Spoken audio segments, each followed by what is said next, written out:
Science you can try at home. Hi guys, today we're going to look at why certain shapes are used for building things and other ones are not. So I thought we'd start with something really basic. Say I wanted to build a house and I thought, well, why wouldn't I just start with the shape that I want? There's a roof and there's some walls and you can sort of see how that works. Alright, so what I'll do is I'll use some really basic building stuff here, and we'll glue the corners together and make ourselves a house shape.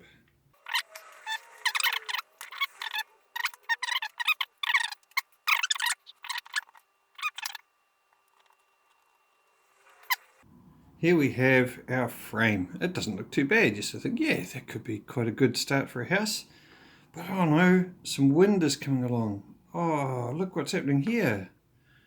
Oh, it's really floppy. It's mainly keeping its shape, but it is not strong at all. In fact, if I put weight down on the top here, you can see that the side bend out. Oh, that's not great at all. Would it be stronger if I had a different shape? I've got 5 sides on here. It's not quite a pentagon, but it is a house shape. You can see there. Would a 4-sided shape be stronger, and then I could put something on top? Well, let's try.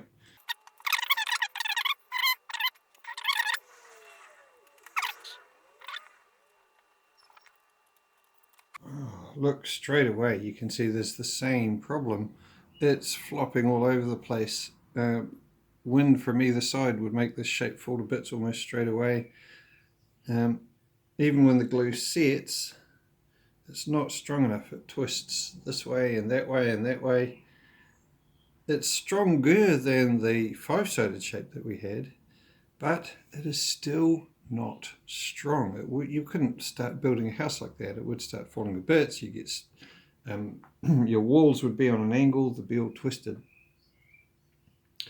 Well, is there a shape that's even stronger than a square? Well, it turns out there is, and it's even simpler. What you do is you only use 3 pieces. There's only 3 joints in it.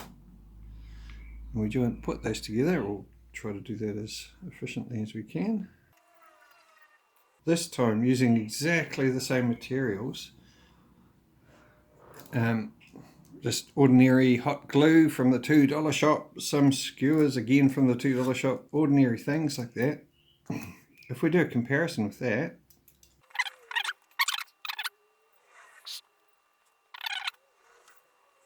you can see here now that this shape is really strong. I can put a lot of weight on there. I can push down on that really hard and it won't break or twist or go in any other shapes. It stays in that triangle, even just with ordinary hot glue gun and skewers. That's interesting. Now what's happening there is that there's less places for it to go. Because there's only 3 joints, it's the simplest possible shape you can make with sticks and joints. So you could use steel, or you could use nuts and bolts, you could use wood, whatever. But you'll notice that all of the strongest constructions are made of circles. See, that just doesn't move. It's suddenly become a very strong thing. Well, let's go back to our house that we started before. It has significant problems. Oh dear, it's floppy and loose. What would happen if we included a triangle in this shape instead, or as well? Well, this is what happens all the time, and you might have noticed this in houses.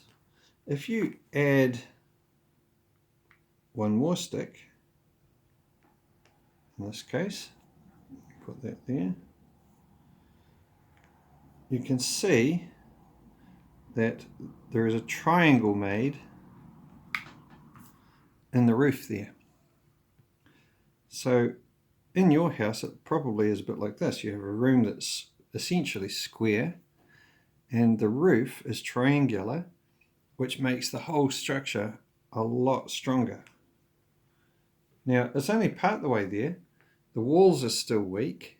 Oops, excuse my impatient gluing there.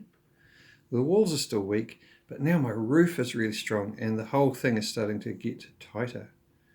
Could I make the walls strong as well in my construction?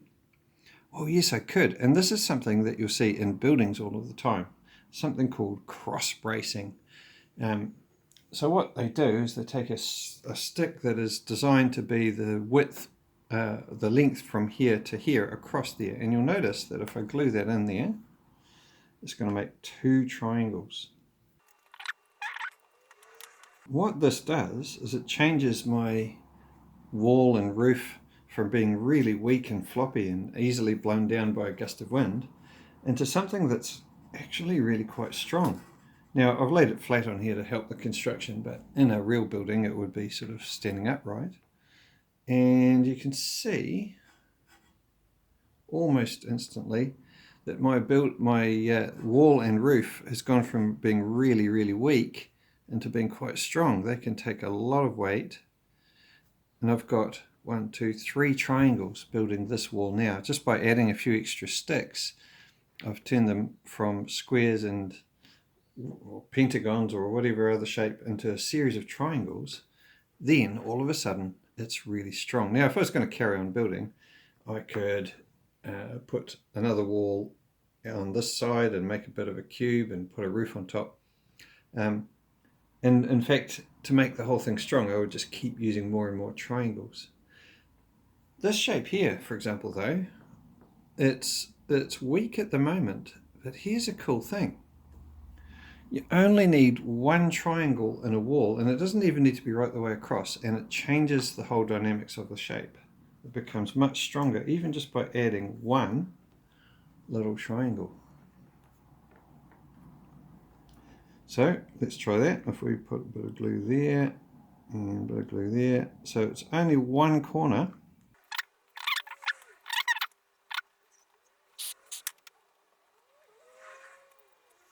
My shape that was once very weak and flimsy and not really strong enough to do anything at all, just by adding a triangle in the corner, suddenly it's a strong shape. It's much stronger anyway. Now if I wanted, I could put more bracing on each of the corners and make it very strong indeed, and still have room for a window in the middle. So this is the power of triangles, and over this next week we'll be looking at how we can use those in all sorts of constructions. Okay guys, hope you enjoyed that a little bit, and I would encourage you to have a go at home. You can use these types of skewers, again, just from any $2 shop or even wholesale shops like the Warehouse or whatever, and a bit of hot glue, but you don't need hot glue. You could use ordinary sellotape if that's all you have at home. Even blue tack works for this kind of model. You just ball up a little bit of the blue tack and stick your things in. You could even, if you wanted to do this kind of construction, use straws and marshmallows. Just about anything that you can push together will work to demonstrate this principle. Okay guys, hope that was helpful for you, and we'll carry on with a bit more of this later on. Okay, I couldn't resist it. I had to carry on and see if I could build an actual frame for a tiny house. So what I've done is I've used the theories that we talked about to put in some cross bracing, put in a few extra sticks. I joined up another whole thing there, used lots of triangles, and now I have just made out of skewers and glue quite a strong house frame. Now you can see it twisting a little bit there, but I am putting a lot of weight on that, much more than would be in scale. So I've still got rooms for doors, I've still got rooms for windows if I wanted to put them in, and if I put cladding on the roof and cladding on the walls, it would end up being quite a strong house. So if you feel inclined, you can have a go at building something like this for yourself. Look at all those beautiful triangles. Wow, so strong.